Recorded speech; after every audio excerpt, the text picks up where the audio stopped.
Have you ever felt like the world just isn't fair? Like the rich get richer, the poor get poorer, and nobody seems to care? Well, you're not alone. Thousands of years ago, a humble shepherd named Amos felt the exact same way.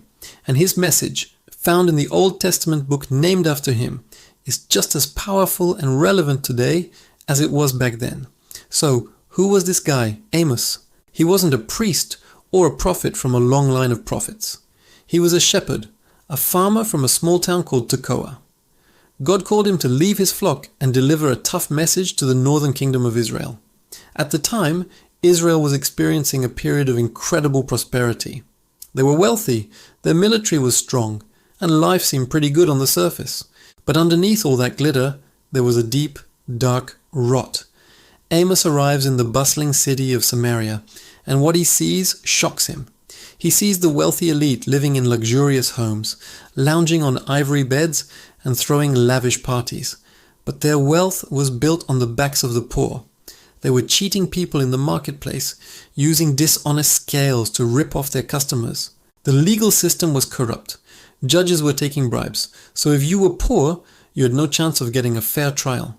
The vulnerable, the widows, the orphans, the immigrants were being trampled on and ignored.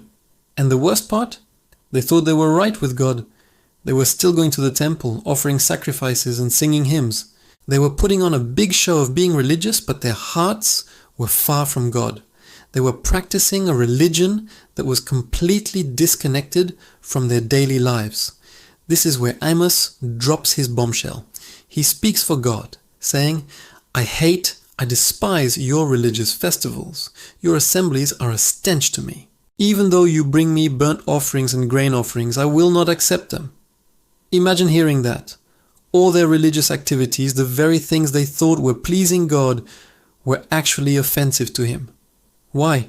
Because you can't claim to love God, who you can't see, while you're oppressing and mistreating your neighbor, who you can see. For God, true worship isn't just about songs and sacrifices. It's about how we live our lives and how we treat other people. This leads us to the heart of Amos's message: justice and righteousness. These two words are a powerful pair. He famously declares, "But let justice roll on like a river, righteousness like a never-failing stream."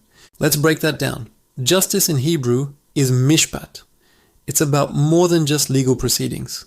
It's about creating a society where everyone, especially the most vulnerable, is treated fairly and has the opportunity to flourish. It's about correcting wrongs and restoring what's been broken. Then there's righteousness, tzedakah in Hebrew. This is about living in a right relationship with both God and others. It's about personal integrity, generosity, and actively caring for the poor and marginalized. It's not just avoiding doing bad things. It's proactively doing good things. Amos pictures justice and righteousness not as a stagnant pond, but as a powerful, ever-flowing river. It's a force that should cleanse society of corruption and oppression, bringing life and renewal wherever it goes. This isn't a passive idea. It's an active, relentless pursuit of what is right. So, what does this ancient message mean for us today? It's a powerful challenge. It forces us to look at our own lives and our own societies. Are we like the people of ancient Israel, comfortable in our own lives while ignoring the injustices around us? Do we separate our Sunday faith from our Monday to Saturday actions? Amos calls us to a faith that acts, a faith that speaks up for the voiceless, a faith that challenges corrupt systems, a faith that seeks justice not as a trickle, but as a mighty rolling river. It asks about asking ourselves, how can I contribute to that stream of justice and righteousness in my own community, in my workplace, and in the world? It's a timeless question, and the Book of Amos pushes us to find an answer. Thanks so much for watching. If this message resonated with you, hit that like button and subscribe for more deep dives into timeless wisdom. See you next time.